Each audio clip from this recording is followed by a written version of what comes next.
Hey, Mitch. Hey, Ed, how's it going? Well, it's 106 miles to Chicago. We've got a full tank of gas, half a pack of cigarettes. It's dark, and we're wearing sunglasses. Hit it.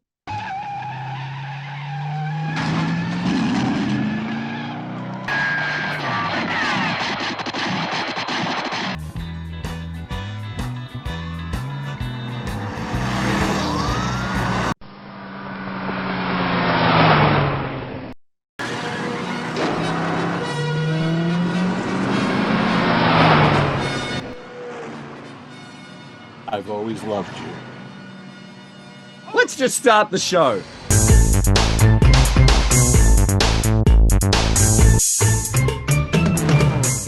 Hi, this is Ed Dollister.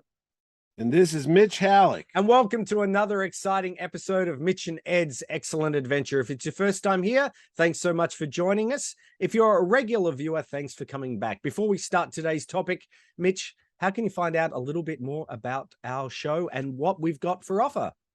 Oh, Ed, it's as easy as going on a mission for God. All you have to do is hit the subscribe button on the bottom, and you will be subscribed to the Mitch and Ed Magical Mystery Tour, and you'll know all about our shows. You'll know when we do a new one. You'll be notified if you hit the notification bell. And why not hit the like button? Because you know what?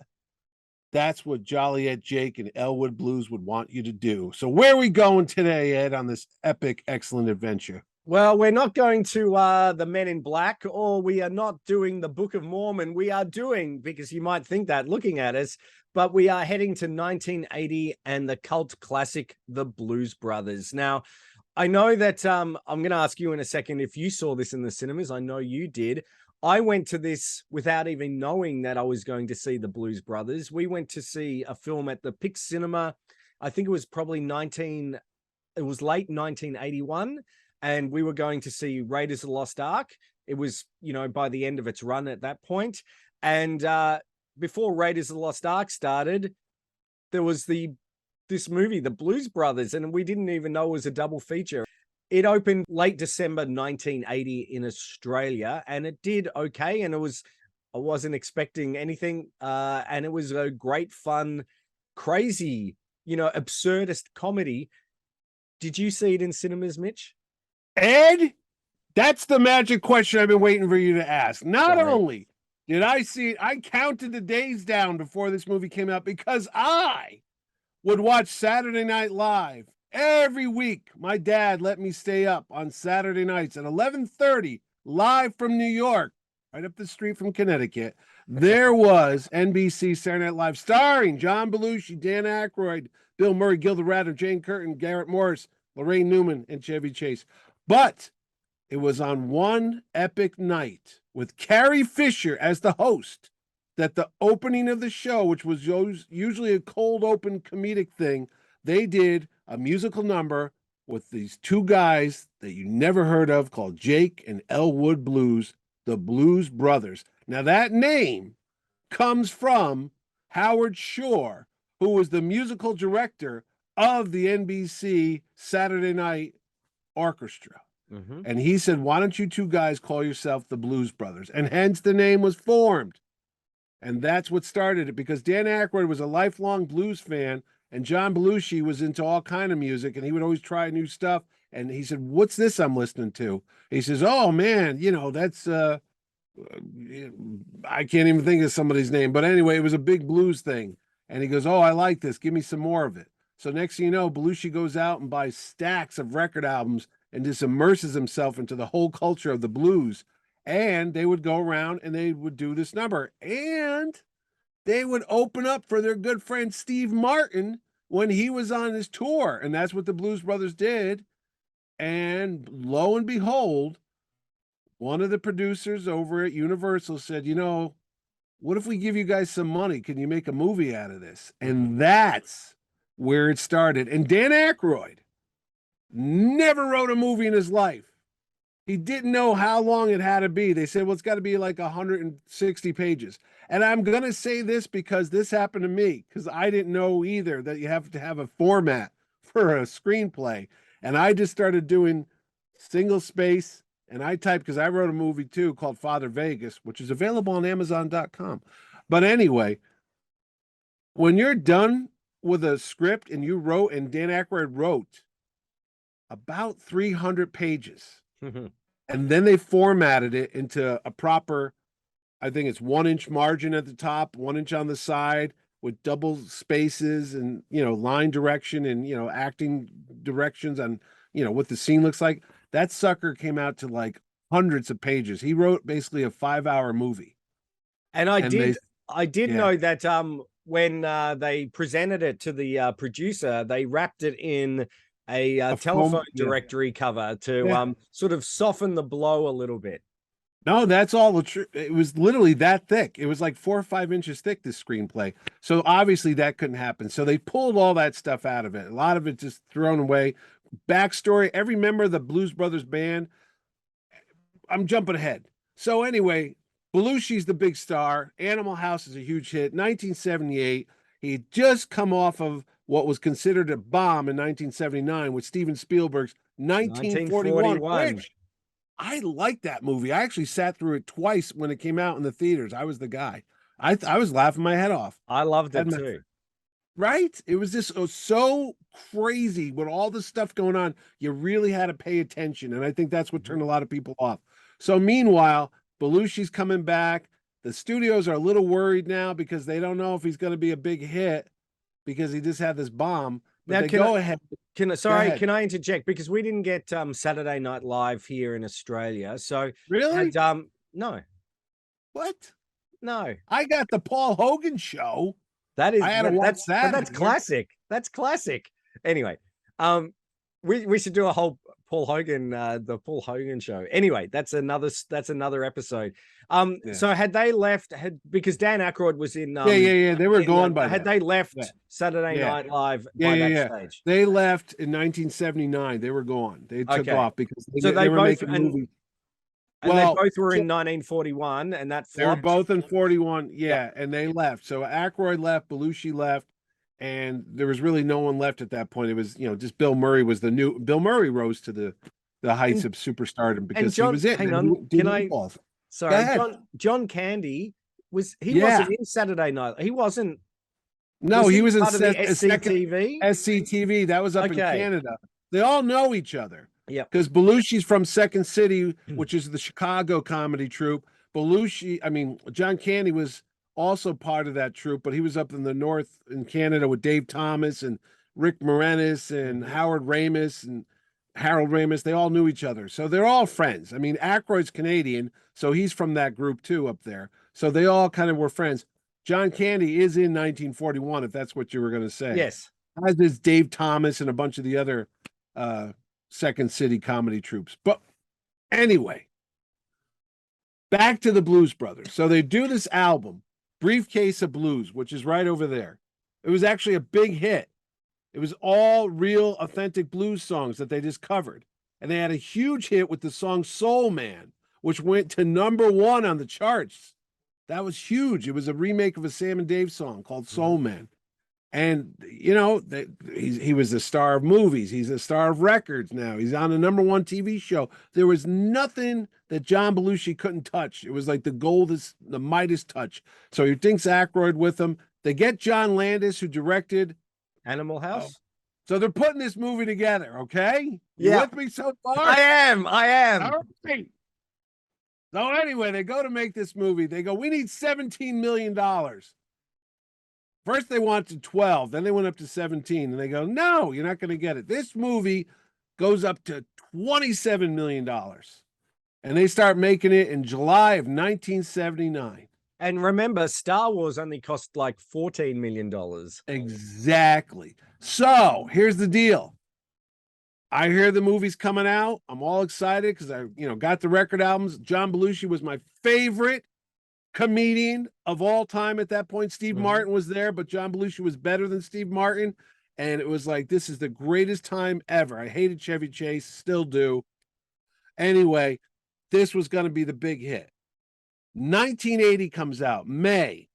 Everybody gets in line to go see a certain space sequel called The Empire Strikes Back. I'm waiting for the Blues Brothers. Literally, I am. I only saw The Empire Strikes Back 5 times that summer.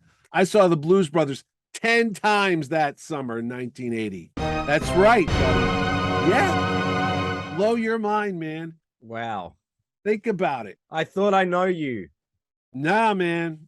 No, this was it. This was and worse, it was rated R. And I was only 13, and you can't go see rated R movies when you're 13. You have to be over 17. Did you Or have did you wear a guardian overcoat or something like that and a yeah. fake beard? No, what happened was I would just buy tickets for The Empire Strikes Back, and I'd sneak in to see the Blues Brothers. I was like, this is great, you know? So anyway, to answer your question from 5 minutes ago, I did see the Blues Brothers the day it opened in June of 1980. And, you know, it blew my mind. It was crazy. Because think about it. You had Carrie Fisher in it. You had Frank Oz in it. Steven Spielberg. Spielberg's in it. You almost got some of the magic of The Empire Strikes Back in this movie. Yes. You know? And it starts off, and you think you're in hell. You because it just the industrial section of Joliet, Illinois, where you see all those like refineries. It looks like Blade Runner, you know, with the smokestacks and the fire, and you're like, whoa, what is this? And then you cut to a prison, and then you know you see somebody coming out of jail, and you don't know who it is yet. And then Frank Oz appears, and he gives him back his stuff: his black hat, his black glasses, his black prophylactic, his used prophylactic, one soiled, and I think it's $23.07. That's what he had on him. So he goes out there, and his brother meets him out there with his, 1975 Plymouth police car, picks him up. Day gets out of jail in a police car. And then the music, the gates opened up, and it was slow and it was majestic. And you started hearing that ding, ding, ding, ding, ding, that little like sound. I don't know what banjo noise. And then, bim, bim, John Belushi. Bim, bim, Dan Aykroyd. And then it cuts to the two of them, the Blues Brothers. Bim, bim. Oh my God. I had chills. I was screaming in the theaters. Everybody loved John Belushi. It was amazing. And that was the beginning of the Blues Brothers movie. So yeah, I saw it the day it opened. I was there. I bought the soundtrack. I ran out and bought it. My dad loved it. We used to put it on at night when it was just me and my dad, and my mom wasn't home. And he's like, hey, we're going to have dinner. So we'd have some food. He goes, oh, go put on the record. So I'd go put the record on in the living room and crank it up. And we'd sit there and listen to the whole Ray Charles, Aretha Franklin, John Belushi singing the whole thing. It was amazing. It was great. My dad liked it. So you know it had to be good, you know? That's right. I mean, the soundtrack is really what is amazing, and the talent that they had. Ray Charles, you had James Brown, you had all those other amazing performers. Cab Calloway, Johnny Lee Hooker. Yes. I mean, it just goes on and on and on. Yeah. So it was a pretty amazing soundtrack. And I know that when they were putting forward the film, they decided to the studio wanted to put more modern performers in. I think Rose Royce. They did. They wanted disco, and which would have been, I wouldn't have minded that, but that was, you would have liked it, but I would have. It's not called the Disco Brothers, is it? No, but they wanted that, you know. So you know what's funny in the book? There's the movie novelization by Miami Mitch, which is another reason why I love this movie, because the guy that wrote the book had the same name as me, Miami Mitch Glazier. Now, he took a lot of that stuff that they threw out from the Aykroyd script and he put it in there.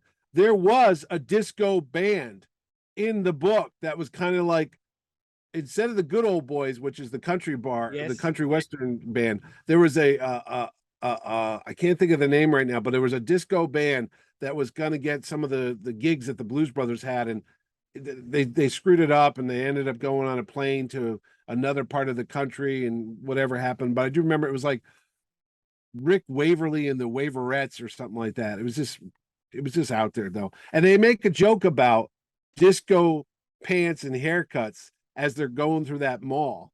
Yes. And he's like, yeah. And there's a cameo by Robin Williams. If you look, he's the cutout at the record store when they crash through. He's in his Mork from Mork outfit, and he's holding like his comedy album. and they crashed right through the cardboard cutout of them, and they crashed. Same with Grover and Miss Piggy get a little bit of a mention in the Toys R Us before it gets destroyed. And there's Stephen Bishop, if you know the singer songwriter Stephen Bishop from On and On and On. He wrote the love theme from Tootsie. He's in there. He's one of the police officers in there. There's Chaka Khan's got a cameo. Oh, I was gonna say, if we want, okay, so let's just go through the whole amazing cast here. Chaka Khan is in the church where James Brown is the minister there. Cab Calloway, we mentioned him earlier, huge star in the 30s and the 40s and such. He comes on, he plays Curtis Salgado. Oh my God, I can't. There's Catherine Freeman. She plays the nun who's in charge of the orphanage. Yes, Sister Stigmata. They got to get money to save the orphanage. Did you know, Ed, that this movie was one of, I don't know, the top 20 Catholic Church recommendations? This movie, the church came out and selected the Blues Brothers on their list of like holy movies or something. It's right in front of the Life of Brian, right? It's right. No, it's like the 10 Commandments, the Last Temptation of Christ, the Passion, and the freaking Blues Brothers is there. No Radioland Murders. No, none of that. Yeah, not even Mavericks on that. Forget you, Tom Cruise, but whatever.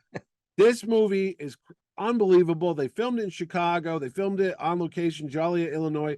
Carrie Fisher, who I never thought was that attractive in Star Wars, even with the metal bikini, was unbelievable in this movie. She was the jilted lover of Joliet Jake. Did you know, Ed, they're not really brothers? I didn't know that.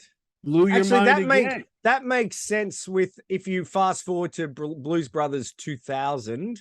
But we don't talk about that. We don't talk about. But in this beautiful book that came out by Judith Jacqueline Belushi, John Belushi's wife at the time, it was called like I have it here too, and I told you before we started I wasn't going to go digging through it, but it looked like a small little portfolio, a dossier, and when you opened it up, it had all the records. It had like their arrest records, it had their orphanage documents, and like, so Jake's name is Jake Papa George. That's Jake Blues' real name, Jake Papa George. And Elwood is Elwood Delaney, and they are not blood relatives whatsoever. They're two orphan kids that were dropped off at the orphanage, and they become friends through Curtis, who's played by Cap Calloway, because they would hang up downstairs in the basement with the janitor and listen to all his blues albums and such. So that's where the Blues Brothers, and they adapted his look because he would wear a dark coat, white shirt, black tie, and sunglasses. So Curtis was their surrogate dad, and that's all in the book. But this fantastic portfolio that was put together, I think it's called Briefcase of Blues or something. Blues Brothers Confidential. Had all the backstory, had Elwood's driving test, how he was a wanted criminal for all the traffic violations. That's right. Graphic tickets in there. So the Blues Brothers was just a phenomenon. I mean, I knew a girl named Peggy. It's not a song, but I did. I know a girl named Peggy, and she had tickets to go see the Blues Brothers in concert, but she never got to go. She still has those tickets. Wow. But I mean, can you do you know Carrie Fisher as the mystery woman? Can you remember her hairdressing salon name? Oh, Curl Up and Die. Yeah, that was, of course, Ed. And yes. I the humor in it is really quite quirky, and I wonder if that it wasn't not successful at all. It was quite a successful movie. Oh, it was the second biggest movie that summer. Yeah, but the humor was pretty. Empire Strikes Back, but the humor was pretty out there. I know, I love his apartment where the trains go by so often. You'll never notice them. The whole thing with the car chase. I mean, we can't. The car chase. There's stuff that's in the book and stuff. Dan Aykroyd also writes Ghostbusters. Dan Aykroyd's family comes from a bunch of spirituals. They believe in ghosts and stuff like that. He's got a lot of weird, outworldly ideas of aliens and ghosts and all the paranormal. He has the Bluesmobile being parked underneath like these giant electric transformers. In his script, the Blues Brothers alive, the Bluesmobile, I mean. Yep. That's why it does all those tricks and it can fly and all that stuff, because it's actually like a sentient being, just like the Ghostbusters Ecto-1 was supposed to be possessed as well. Yes. But they kind of threw that stuff out when they made the movie. But in his original screenplays, there are these supernatural elements around the Bluesmobile. I saw the movie, I just took tongue in cheek like they're on a mission for God. So every time you see the Bluesmobile flip through the air and jump over the cars, it's all because they've got like divine faith and God has come down and made miracles happen. That's why they get away from all this stuff. But it turns out to be, if you watch the unrated version of this movie, there's like about 25 minutes of extra footage in there, and it shows where Elwood parks the car between these giant electric transformers, and he has to climb out through the window just to get out because there's like no room there. When they went to show this movie, they went to Show West, which is where they get all the theater owners there. They said, "Hey, look, here's the Blues Brothers movie. What do you think?" It ran for like 2 hours and 40 minutes. It was really long. They said it's too long. You got to cut it up. So they and Hey, Mitch, just hold on. Can you just do that again? You just froze. I did. Oh, your audio's delayed. Why is that? No, it's okay. You're back now. Oh, my buffer, was I buffering? Yeah, you're buff. So where do you want me to pick up? Just from maybe after they wanted to cut 20 minutes from it. Oh yeah, so when the movie's delivered to the theater owners, because that's what they used to do, they used to show movies to theater owners, and they would pick and choose which ones they wanted to put inside the theaters. The Blues Brothers had a running time of like 2 hours and 40 minutes. It's you. It's you. I got your cold. It's all that cocaine. I know. I was just thinking that too. All right. It was a running time of 2 hours and 40 minutes. They said, you got to cut this sucker back. So they like went this episode. Yep. Now I know. I'm looking at the clock. So the other problem they had, Ed, is that was only one negative. And in 1994, Universal threw out all this extra film footage they had in their archives. So the people that saw that long version of the Blues Brothers were the only people that ever see it, because the master was destroyed. And the only movie that's out now is the one that you saw in the theaters. And then there's a little extended cut. But the one that Landis cut originally, that epic long one that had all these other scenes about the band, that was never to be seen. It's gone. Bye-bye. So anyway, the movie comes out. The theater owners and their own narrow visions thought this movie was a black movie and did not want to put it in their theaters. Swear to God. A typical release got about 1,400 screens. The Blues Brothers only opened up in 600 movie theaters across the United States. And even with that, it became the #2 movie of the year because people loved the show. They just would go back and see it because it was uplifting. It was great. And that was the Blues Brothers, my favorite movie. And let's talk about the cast there. Charles Napier, who you might recognize from Rambo and Star Trek. He played the guy from Bob's the Good Old Boys. Yep. I can't think of his real name, but it's like something McElroy.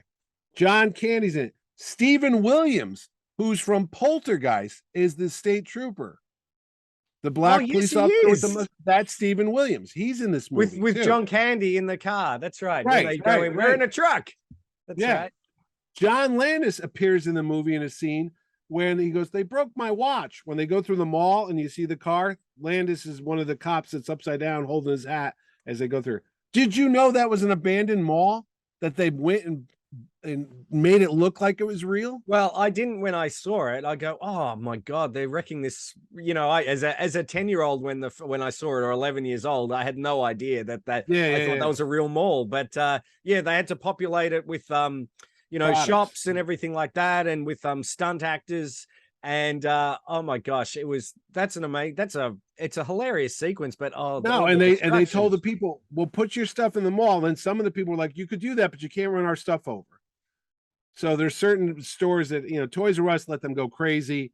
And then because it was an abandoned mall, they hired just local security guards. And then they kept coming back every day. It took a week to film that. And stuff was disappearing because the security guards they hired were stealing the stuff. So they had to hire security guards to watch the security guards to make sure no one was stealing it. And then freaking John Belushi wanders off set and they didn't know where he was. It's 3 a.m.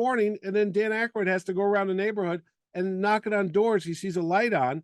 And he goes inside, and there's Belushi sleeping on the guy's couch. He came in, ate his food in his refrigerator, and just went to bed for a couple hours. And they had to wake him up to go back on the set to film the rest of the movie.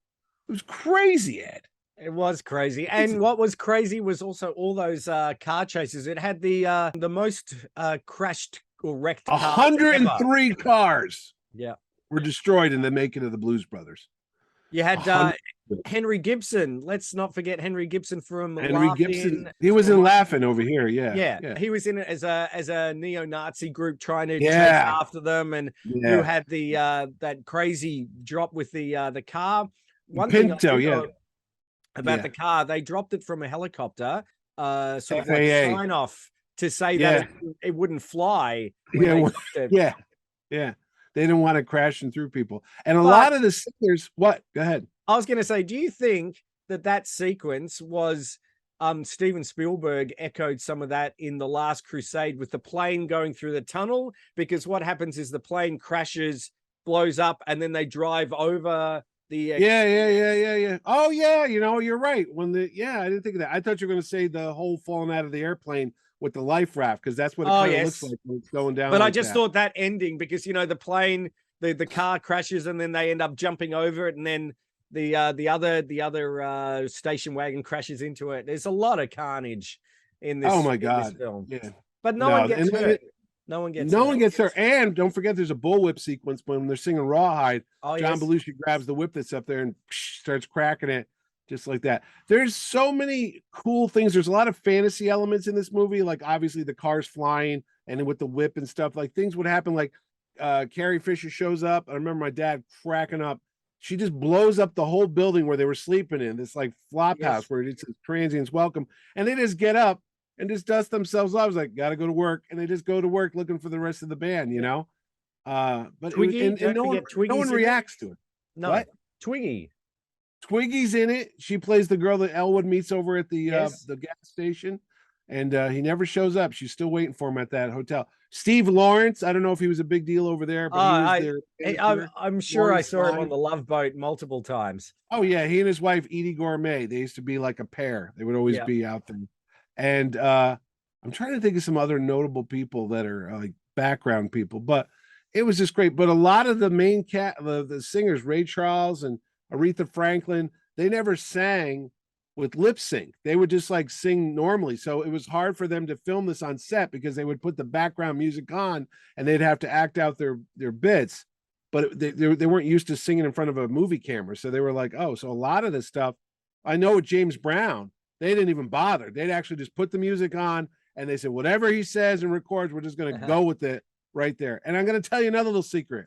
Did you think that was really John Belushi doing those cartwheels? No. Yeah, it wasn't him at all. Oh.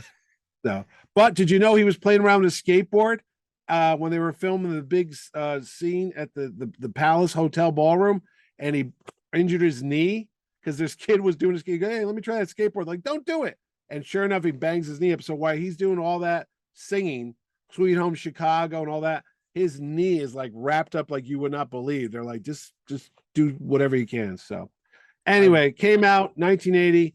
Shake Your Tail Feather was a big hit. I know that the album was the soundtrack album reached top 10 in Australia. I'm not sure what it did in America. Oh no, it was a big hit. I have it here too, but couldn't find it for the show. Yeah, I couldn't find my CD copy, but it was one of Feather was a big hit. One of 3 albums. The first one's Briefcase of Blues, then the soundtrack, then they did a third album, which is back there, Made in America. That was the last Blues Brothers album. Yep.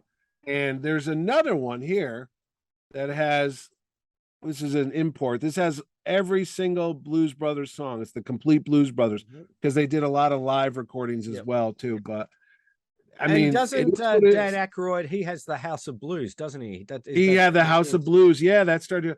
In fact, all right, we're over now, but I'm going to tell you a little secret. Okay. When I was in Chicago back in 1992 or 1991.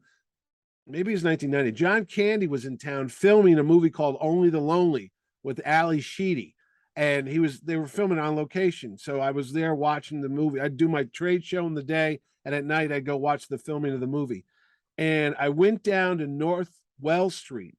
I think it was 1030 North Wells Street. John Belushi's cousin, Steve Bashakis, owned a bar. It was called the US Blues Bar. And that's where they eventually will come up with the House of Blues, but it was based on this bar. they bought their own little bar, and they'd go down there. You walk down the stairs to get to it, and they'd have blues music playing, and they would hang out there. And John Candy came walking in while they were filming and drank 2 bottles of tequila all by himself. I mean, he was massive, and he was there. I was like, "Hey, it's John Candy, man," and that was it. That was my John Candy story. I'm sorry, I didn't have much more. Candy, he was dead soon after that, but I remember seeing John Candy filming the movie right there. But that's it. That's the Blues Brothers movie. Unfortunately, there's a sequel called Blues Brothers 2000. We don't talk about that movie because it's not a good movie. It had some amazing talent, and it had some, same John Landis came back, everything like that. It just sort of missed the mark a bit. Yeah, Aretha Franklin was there. John Goodman wasn't even that bad as a singer, That Joe Morton from Terminator. Yeah, and a bunch of other shows too. Brother from Another Planet. That's what I remember from John Sayles' movie.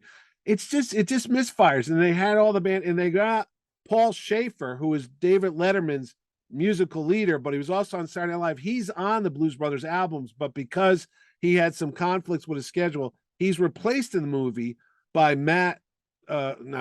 Murphy Dunn, or Murph and the Magic Tones. That guy was not part of the original Blues Brothers band. He was just an actor they hired for the movie, but it is what it is. And I saw the Blues Brothers perform at the opening of the Mohegan Sun 26 years ago, and it was Jim Belushi, John's little brother, Dan Aykroyd,